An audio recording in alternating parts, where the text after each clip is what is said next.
Arestado ang 49 anyos na lalaki sa isang operasyon ng kapulisan sa barangay Bagbag sa Uyo, Quezon City sa bisa ng warrant of arrest para sa 2 bilang ng statutory rape at kasong lascivious conduct sa ilalim ng RA 7610.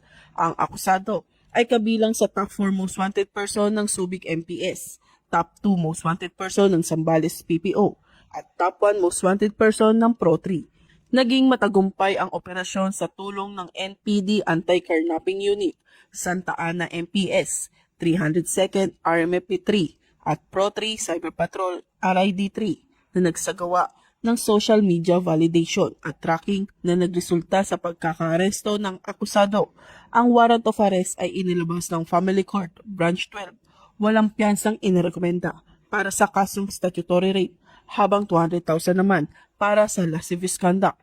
Ang matagumpay na operasyong ito ay bahagi ng mas pinaigting ng kampanya ng Northern Police District laban sa mga wanted person, alinsunod sa advokasiyang bagong PNP para sa bagong Pilipinas, serbisyong mabilis, tapat at nararamdaman.